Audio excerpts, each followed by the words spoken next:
Fiesc, pelo futuro da indústria. O Sesc Sescope Santa Catarina, onde tem vida, tem cooperativismo, informam. A seguir, Estado de Excelência.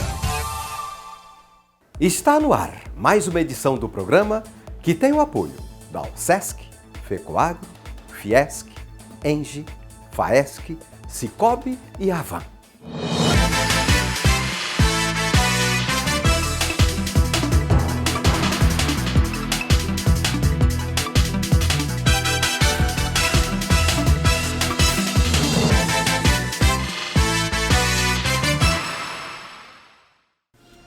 O programa hoje destaca dois eventos importantes para a indústria catarinense. Primeiramente, destacamos o módulo O Sucessor e a Liderança do Programa de Formação Executiva voltado à sucessão e transformação da família empresária, promovido pela Academia Fiesc de Negócios. Nós tivemos 5 módulos, 5 encontros aqui com essas famílias, então 34 participantes de 14 empresas familiares aqui de Santa Catarina, né? Onde eles puderam aprender então e desenvolver todas essas habilidades aí para a sucessão, né? Para o processo de sucessão deles dentro das empresas. Vamos mostrar também a segunda edição do Fórum Radar Reinvenção, que reuniu especialistas e lideranças empresariais para debaterem temas de relevância estratégica para a indústria. É um evento no final do ano para a gente planejar o ano seguinte, enfrentar as dificuldades, as idiosincrasias que são típicas do mundo do negócio, da sociedade. E o Radar, mais uma vez, vai atacar temas extremamente técnicos e, ao mesmo tempo, com um impacto político muito grande, como descarbonização, como internacionalização, como estratégia de reindustrialização do Brasil, que certamente vai ser uma agenda muito forte no ano que vem. Vamos continuar mostrando esses eventos, mas antes, vamos à informação de mercado.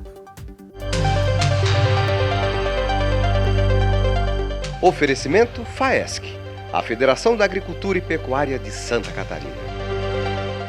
O futuro das relações comerciais, a partir da guerra Rússia-Ucrânia, foi tema de um debate promovido pela Academia Fiesc de Negócios, que teve a participação do embaixador da União Europeia no Brasil. Primeiramente, dizer da nossa satisfação de realizar este evento em parceria com a Universidade Federal de Santa Catarina, especificamente com a Cátedra Jean Monnet. Nós somos muito vinculados à área de direito internacional. É um tema extremamente relevante discutir e particularmente ouvir o embaixador da União Europeia no Brasil sobre como os países europeus representados por ele estão enxergando a continuidade das relações comerciais entre Rússia e Ucrânia. Então, o objetivo é justamente trazer aqui o embaixador da União Europeia, a convite do nosso projeto, com o apoio da Fiesc, para poder discutir quais são as perspectivas, né, aqui para o nosso, não só o pós-guerra, mas durante todo esse percurso que nós não sabemos, infelizmente, né, quando que vai acabar. Primeiro, coloca em questão os princípios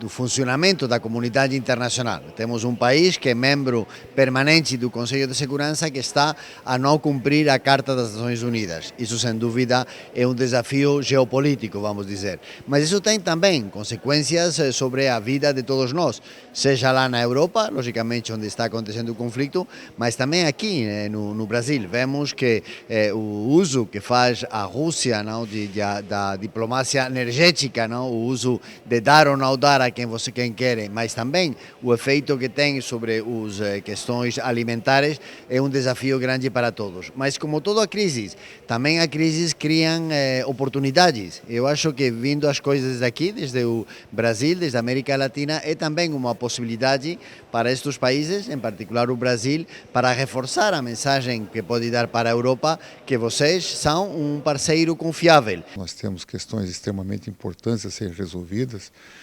A participação do Brasil na OCDE seria fundamental para que nós pudéssemos incrementar as nossas relações comerciais.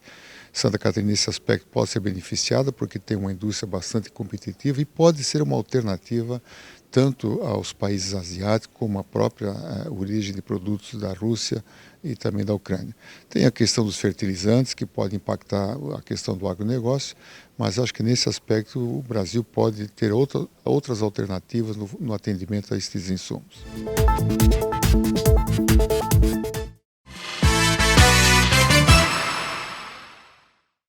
Diante dos desafios das empresas familiares, nos processos de sucessão, destacamos agora o último modo da formação executiva, voltada para a sucessão e transformação da família empresária, um curso promovido pela Academia Fiesc de Negócios.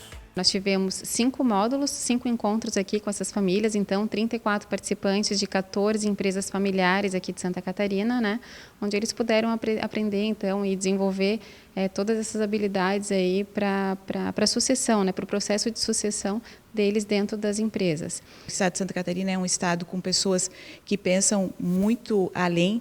Eu vejo, né, assim, aprendi a conhecer esse semestre as famílias empresárias de Santa Catarina, além do seu tempo, e, na realidade, é fundamental pensar na longevidade destes negócios através das gerações dessas famílias empresárias. Hoje a gente vai estar abordando o tema O Sucessor e a Liderança, onde a gente vai estar com a professora Daniela Bolsinha, com a Leia Wesling, com uma palestra, e Cristina Queiroz, além disso, com o case da Agricopel. Dentro dessa jornada, desse planejamento, está já a sucessão, onde nós temos lá um limite de aposentadoria. Nós somos em 4 irmãos sócios, um já se aposentou, a minha irmã também está na fase de aposentadoria, mais 1 ou 2 anos. Eu sou o executivo principal do negócio e a gente está nessa jornada, então, que começou há uns 2 anos atrás, com a empresa Kimball, no trabalho de sucessão, que está praticamente definido, que a minha sucessora vai ser a Ana Clara, que está hoje comigo aqui nesse módulo aí, no último módulo de negócio aqui da Fiesc. Foi um processo natural de desenvolvimento, na verdade, e a liderança foi se mostrando cada vez mais natural. Então não foi um processo também muito top-down, a gente foi trabalhando e foi ficando claro e nítido uma liderança natural mesmo durante o processo. Liderança e preparação sempre pavimentaram o caminho do sucesso. Eu fiz a faculdade de administração, eu fiz um programa na época que é um programa inovador, que é de Management Experience Program em Curitiba, na FI Business School, onde a gente tinha vivências de negócios desde o primeiro ano. Então, ali eu me descobri, fui fazendo estágio em grandes empresas, que nem a Volvo e outras lá da região de Curitiba, e descobri realmente que era a minha vocação, que eu gostava de fazer, e fui para o mercado. Eu morei 1 ano fora, morei 1 ano nos Estados Unidos, lá também aumentou muito o meu repertório, foi uma experiência incrível. E quando eu voltei, fui trabalhar no Grupo Malve, e lá também me encontrei, me realizei muito na carreira que eu tive lá. E aí saí por uma série de motivos e entrei na empresa da família e também fui conquistando meu espaço, tendo desafios e me realizando também lá na Agricopel. O módulo O Sucessor e a Liderança, do Programa de Formação Executiva, voltado à sucessão na empresa familiar, foi desenvolvido para que o participante do curso compreenda a estruturação do processo de sucessão, auxiliando os sucessores na sua preparação para a liderança. Temos muitos aspectos a considerar sobre esse tema. Acho que um primeiro deles é considerar que a liderança faz parte de um momento de carreira. Então, antes de mais nada, vamos falar sobre carreira.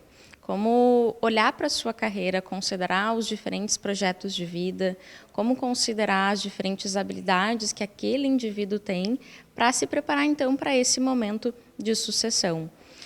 Quando consideramos a liderança, nós vamos também considerar o que se fala hoje no mercado de trabalho, né? Quem é o líder? Né? Quem é essa liderança? Como é que pode se preparar? O que hoje está sendo valorizado no mercado, independente da área de atuação, do tipo de empresa, independente se a gente está falando aqui de um momento sucessório. Não existe uma receita de bolo que vai funcionar da mesma forma para todo mundo. Então, é importante considerar o contexto, tanto sobre família, sobre a empresa, né, sobre como que está acontecendo essa sucessão, como que está sendo esse planejamento.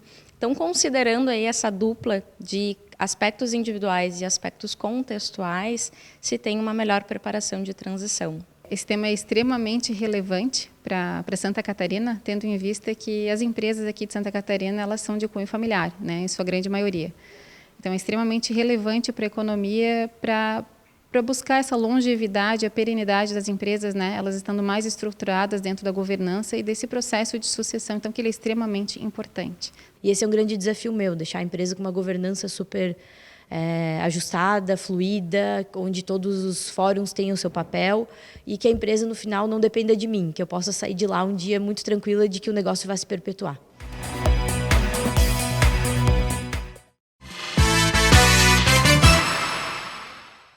A Academia Fiesc de Negócios promoveu a segunda edição do Fórum Radar Reinvenção com a participação de lideranças empresariais e especialistas que debateram temas relevantes para a indústria de Santa Catarina. O evento, presencial e com transmissão online, foi realizado nos dias 22 e 23 de novembro, na sede da Fiesc, em Florianópolis. Nós estamos, então, consolidando a segunda edição desse Fórum de Executivos, o Fórum Radar Reinvenção. Ele foi criado no intuito de discutir temas prioritários para a reinvenção da indústria, para fortalecer o processo de industrialização do Estado e do Brasil. Nessa segunda edição, temas que são temas emergentes para o momento. Estamos trabalhando com a questão da descarbonização, temas como transição energética, toda a modificação que foi feita nas cadeias globais de valor e logística e temas remanescentes, né? Como, por exemplo, temas ligados aos talentos para o futuro. Agora, é importante destacar que este ano, por conta de todo o processo que vivemos no Brasil e fora do Brasil, naturalmente, a discussão da retomada do papel da importância da indústria. Então, a gente abre com temas em que a gente faz um sobrevoo de como estão sendo as experiências na União Europeia e nos Estados Unidos e encerraremos, obviamente, aqui com uma linha mestra de proposições para a retomada da indústria no Brasil. Eu acho que o grande desafio quando você lança um evento é garantir que o segundo, o terceiro venha acontecer, porque inclusive nesse caso o nosso grande objetivo é formar uma comunidade de empresários que troca informação, que se reúne todo ano exatamente para enfrentar as dificuldades, os desafios, como aliás nós estamos vivendo nesse momento, em função de toda essa questão de instabilidade política, divisão de polaridade, etc. Então, até o exemplo que nós temos nesse momento é uma demonstração da importância do radar, porque é um evento no final do ano para a gente planejar o ano seguinte, enfrentar as dificuldades, as idiosincrasias que são típicas do mundo do negócio, da sociedade. E o radar, mais uma vez, vai atacar temas extremamente técnicos e, ao mesmo tempo, com um impacto político muito grande, como estratégia de reindustrialização do Brasil, que certamente vai ser uma agenda muito forte no ano que vem. Extremamente importante, num momento que há grandes transformações, é muito importante que as empresas estejam adaptadas a essas transformações e o radar vem exatamente trazer essas oportunidades de transformações para a nossa indústria. As contínuas mudanças das formas de consumo demandam soluções cada vez mais inteligentes e inovadoras. Essa dinâmica foi abordada no painel Reinvenção da Indústria, que teve a participação do embaixador da União Europeia no Brasil.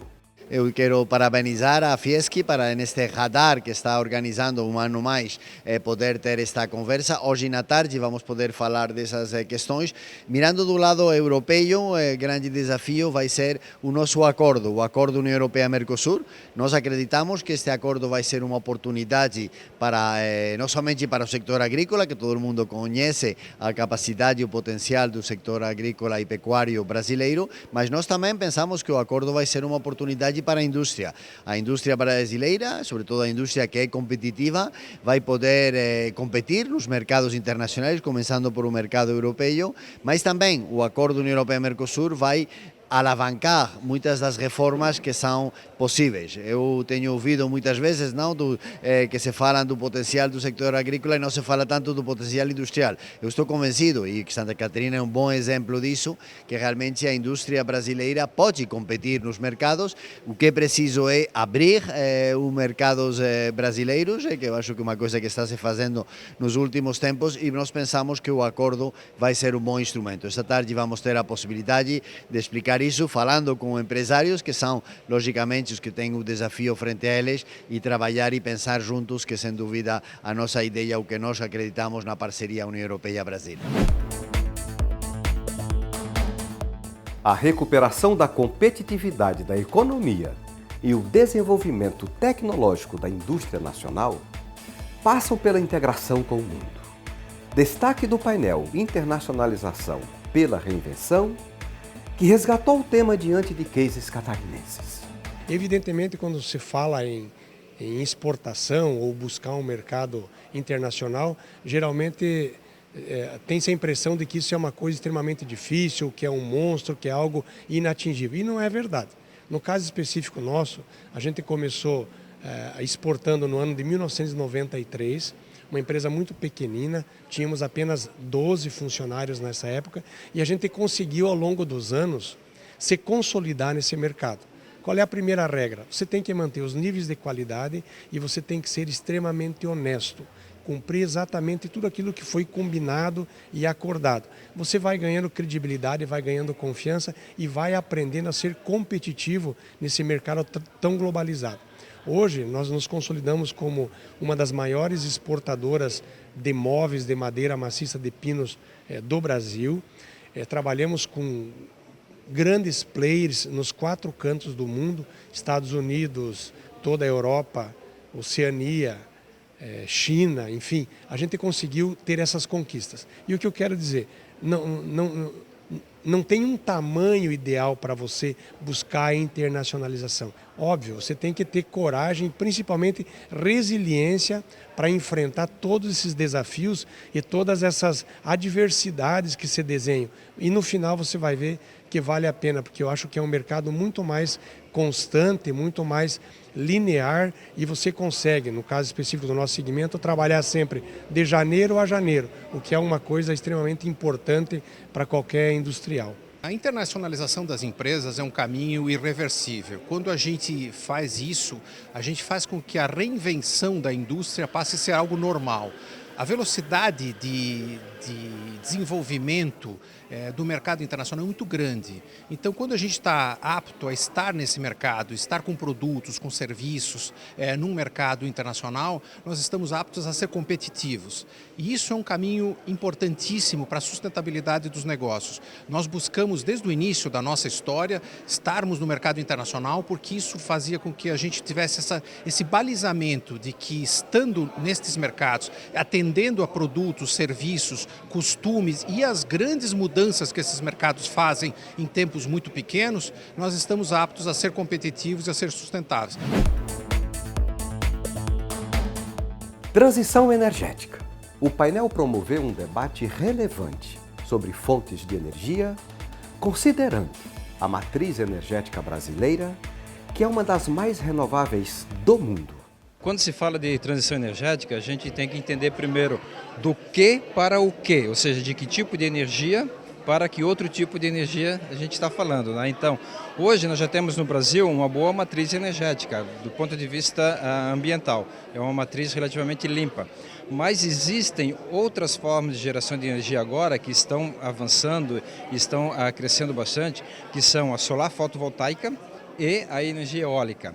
Então, quando a gente pensa em transição energética, a gente tem que, no mínimo, levar em consideração essas duas formas de energia. E também uma terceira, mesmo sendo térmica, mesmo sendo uma energia mais comum e que não é tão ambientalmente correta, mas passa a ser quando a gente passa a utilizar os resíduos urbanos para produzir energia elétrica.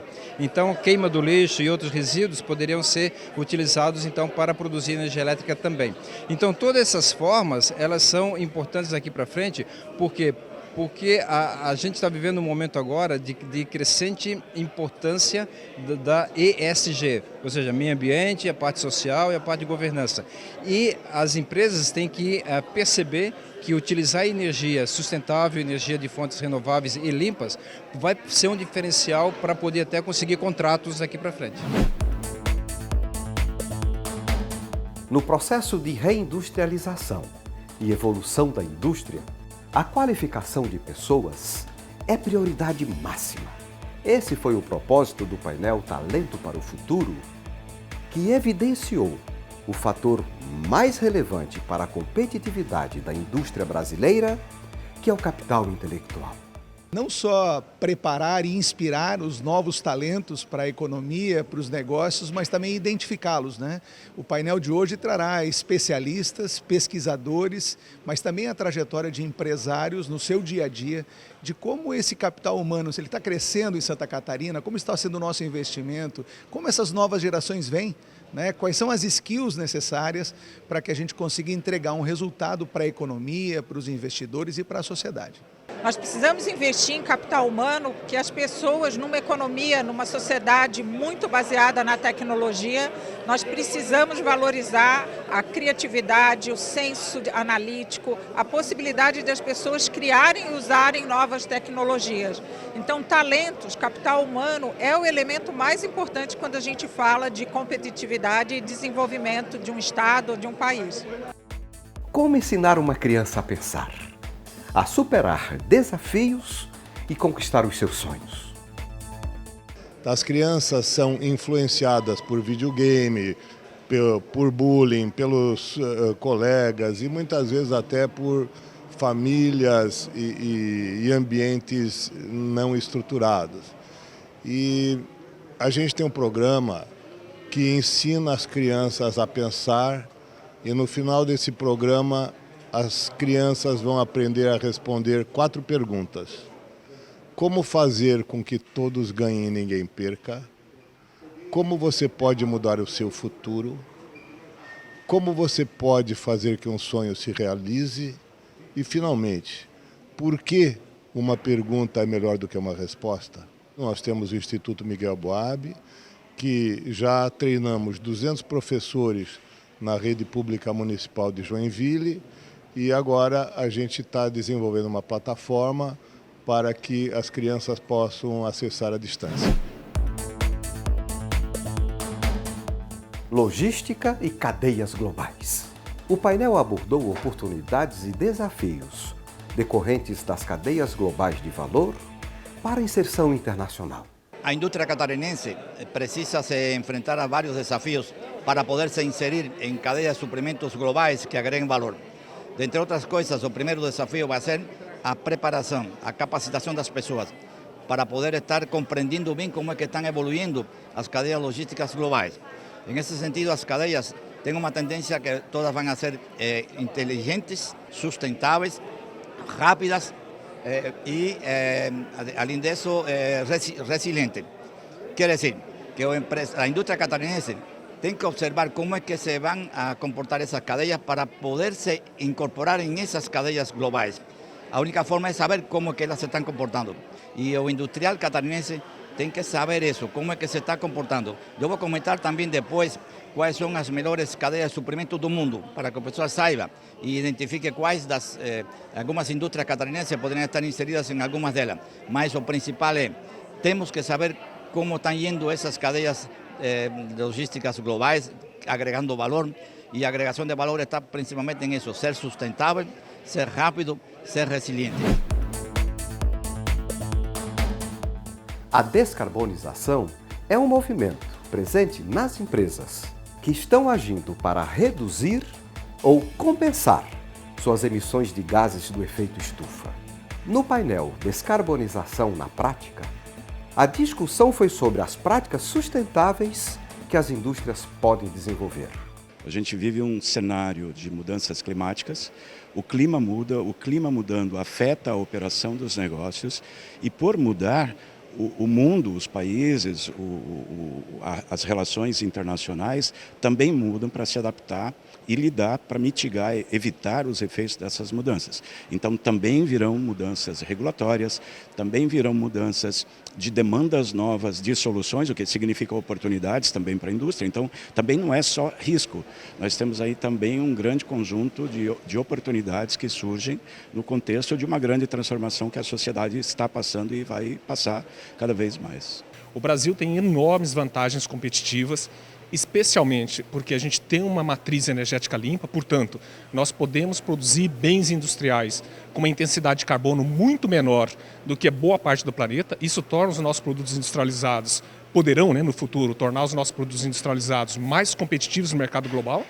E do ponto de vista de terra, de agricultura, de floresta, nós somos um dos países mais competitivos para plantar floresta, para gerar carbono florestal competitivo em nível global, ou seja, gerar crédito de carbono que remunere os nossos agricultores, que remunere as nossas empresas agrícolas.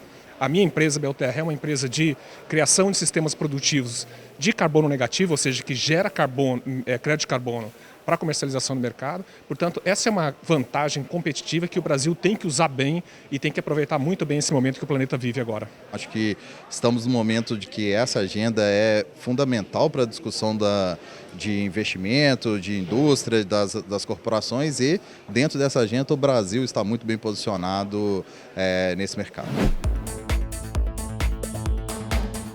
Santa Catarina se destaca como um dos estados mais industrializados do país. E o painel Santa Catarina, o estado da indústria, abrangeu visão de futuro com foco na reindustrialização. Santa Catarina tem um parque industrial bastante diversificado, aliás, o parque industrial mais diversificado do país. Isso dá uma característica extremamente positiva. Nós somos um estado que tem crescimento na participação de riqueza brasileira, muito por conta da indústria, porque essa indústria é a indústria que mais emprega, é uma indústria extremamente competitiva e que está colaborando com o crescimento e desenvolvimento socioeconômico brasileiro. E o programa de hoje termina aqui. Se você deseja rever matérias desse programa e também dos anteriores, acesse o site estadodeexcelência.com.br. A gente se vê na próxima semana em mais um caso de excelência. Um grande abraço e até lá!